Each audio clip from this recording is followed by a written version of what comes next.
Welcome back to the show, and today, my friends, we're going to be breaking down what we want to see from a potential Death Stranding 2 now that the game's been all but confirmed by the walking spoiler factory that is Norman Reedus. We'll also get into whether we could see a teaser trailer for the game as early as this summer and what that might look like. And as always, be sure to like and subscribe if you enjoy the channel, as this will allow me to unleash my god-tier personality upon ever more unsuspecting sheep, thus precipitating the cultural downfall of humanity.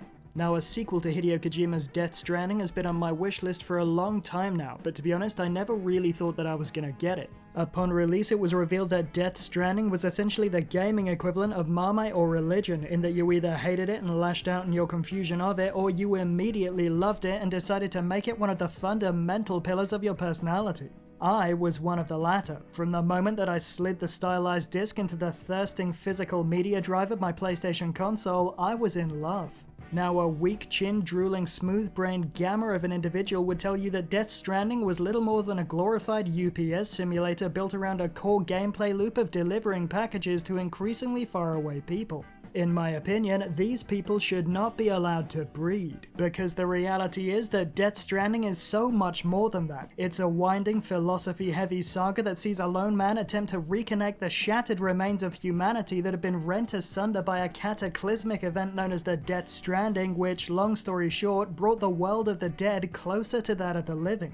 Because of this, beach things, which were essentially beings that failed to cross over to the other side, have started appearing in the world of the living. And these spectral nasties are inevitably preceded by a weather phenomenon known as timefall, which is, as the name suggests, a type of rain that ages you dramatically wherever it touches your bare skin.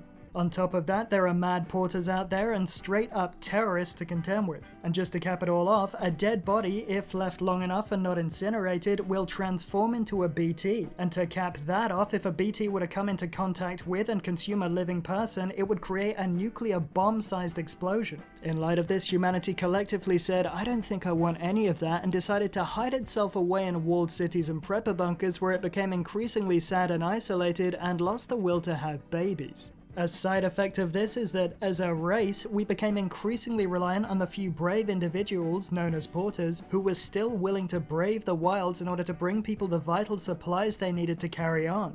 In Death Stranding, you play as one such porter, Sam Bridges, a man who is emotionally broken and wishes to have nothing to do with humanity, yet gives his everything to reconnect a fractured society. And that endeavor is one of profound loneliness and isolation that pits Sam and you against countless dangers and one of the most gorgeous and thoughtfully designed digital landscapes ever created.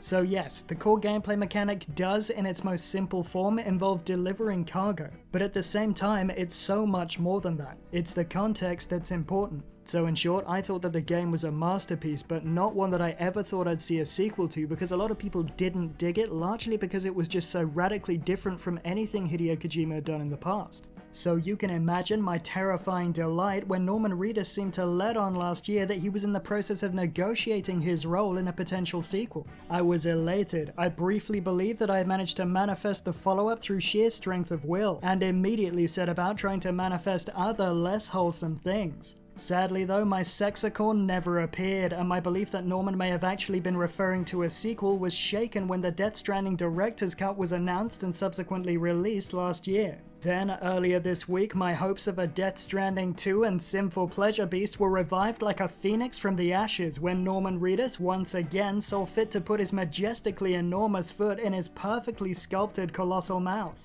This time around, it was in an interview with the website Leo, in which Norman, upon being questioned about Death Stranding, replied, "We just started the second one." And when asked to elaborate, he said, "Guillermo del Toro, who gave me my first movie, called me up and said, 'Hey, there's a guy named Hideo Kojima. He's gonna call you. Just say yes.' And I go, 'What do you mean, just say yes?' He goes, 'Stop being an a-hole, just say yes.' Then I was in San Diego and Hideo came with a big group of people. He's from Tokyo, and he showed me what he'd been working on, a game called Silent Hill. I was blown away by what he was showing me, and I was like, yes, let's do this. It's not Miss Pac-Man. It's so realistic. It's so futuristic. It's so complicated and beautiful, and I was completely blown away.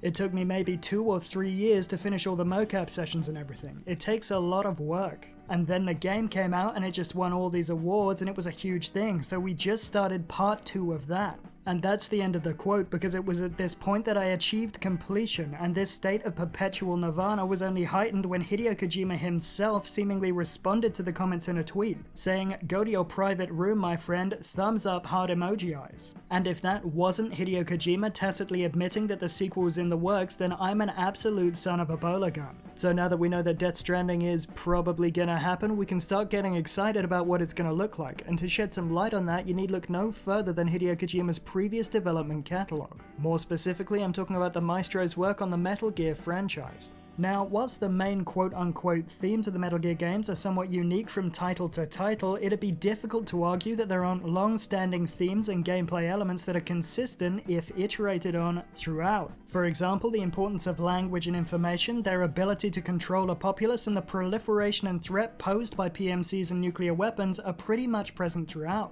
Equally, there's a heavy emphasis on stealth gameplay, lines of sight, cardboard boxes, camouflage, and all that other good espionage stuff. In the same way, we can expect the core themes and gameplay elements of Death Stranding 2 to be drawn and iterated on from the original. You will be a porter, and you will be delivering precious cargo to difficult places. The core of the game will be built around the same equipment load, equilibrium balancing, and pathfinding mechanics that we saw before. And you'll also be able to place and build structures using a PCC in areas that are linked to the beach through the chiral network. We will, of course, also see the return of a ton of key characters that we got to know over the course of the first game. But of course, I'm not going to list them here, as I'm trying to keep this video as spoiler-free as possible for anyone who hasn't played it yet. Beyond that, we're also sure to see a continuation of the key themes of the 2019 game, such as the relationship between life and death, the cyclical nature of extinction events, the nature of the human soul, the nature of the Death Stranding, and our race's innate need to connect to one another. And of course, along the way, we'll also inevitably get a hefty expansion of the lore of the universe and probably another torrent of celebrity cameo appearances. But obviously the second game in the franchise needs to move significantly away from the first in some ways, both in terms of gameplay and, well, geography. And this is where I'd love to see Hideo draw on some of the unused concept art that didn't make it into the original game. And if you're a fan of the game in any way, I strongly recommend that you pick up the Art of Death Stranding companion book. I actually covered some of the pieces from this book a while back on the channel. It's a magnificent piece of work that gives a lot of insight into the process that went into shaping the post-apocalyptic universe, and it might just give us an indication as to the setting of the next game and some other tips as to what might happen. After all, we know for a fact that Kojima Productions isn't afraid to draw on existing concept art for inspiration. Both the cargo catapult and the old-time eraser that appeared in the director's cut of the game were both taken directly from earlier concept art, so it's not impossible that Hideo and co will continue to make use of existing works of art when the team come to creating the next entry in the series. And let me tell you, this concept art book is an untapped well of potential biomes and locations that could be revived and used in the upcoming sequel. There are sprawling deserts, icy tundras, lava fields, docklands, and a ton more settings, each of which could present their own dangers, gameplay opportunities, and equipment needs.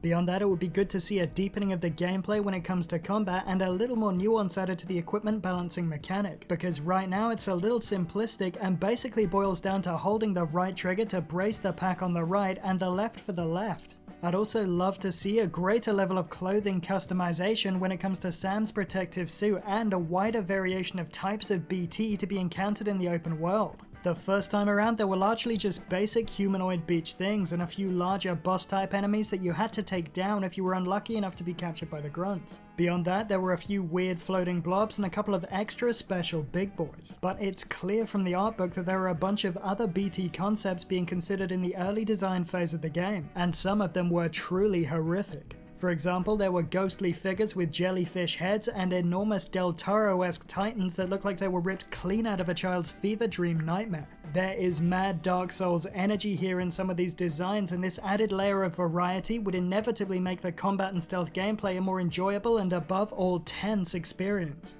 But moving on, another big question hanging over the sequel is when it's going to be set relative to the original. And an important clue here is the fact that Norman Reedus has already told us that he's going to be reprising his role as Sam Porter Bridges. What we don't know is whether it's going to be set directly after the events of the first game or sometime in Sam's past. And as a side note, it's worth pointing out that whilst we do know Sam is going to be in the game, we don't know for sure that he's going to be the protagonist. But moving on, under the assumption that we will be playing as Sam, there are some potential complications to be worked out when it comes to how the player is going to detect the spectral beach things that plague post-apocalyptic America in the wake of the Death Stranding. In the first game, Sam was able to detect these ordinarily invisible enemies using a combination of his own innate powers, which are referred to as dooms, and the perceptive capabilities of a bridge baby, also known as BB, which for reasons I won't be getting into right now has one foot in the world of the living and another planted firmly in the realm of the dead. However, without getting into heavy spoilers, events transpire during the climax of the first game that would prevent Sam from using BB to detect beach things in the same way in a direct sequel. And if that game were to be set sometime in the past, then Sam also wouldn't have had a BB anyway.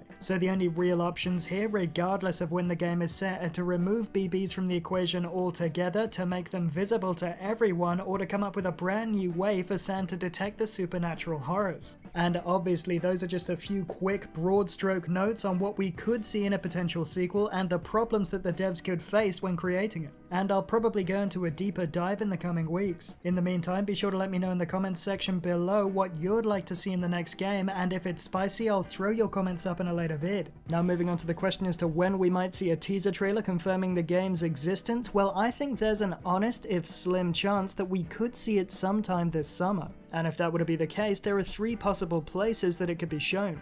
Given that the game is almost certainly going to be a PS5 exclusive title, the most obvious debut spot for the reveal trailer is the as of yet unannounced PlayStation Summer/Fall conference. However, it is also possible, given Hideo's relationship with Jeff Keighley, that we could see the reveal in either the June Summer Games Fest or even as a major announcement during the Video Game Awards later on in the year. So with that in mind, it's not beyond the realms of possibility that we could have official confirmation of the game and our first indication as to the direction that it's heading in the next couple of months. As to what we might see in a potential teaser trailer, well, considering that we're gunning for a super early look here, it could be as simple as an upswell of music over a black screen as Amelie's voice says something ominous about the Death Stranding before cutting to a title reveal.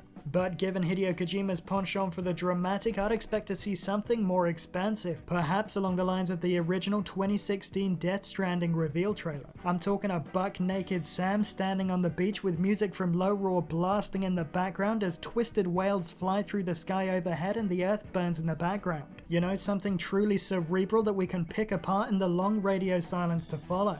Of course, there's also the very distinct possibility that everything I'm saying right now is a year premature. Only time will tell. And on that note, I'll leave it there for today. Be sure to like and subscribe if you enjoyed the episode, and to let me know what you're hoping to see from a potential Death Stranding 2 in the comments section below. In the meantime, be sure to keep it here for all the biggest news, reviews, and reactions from across the video gaming industry.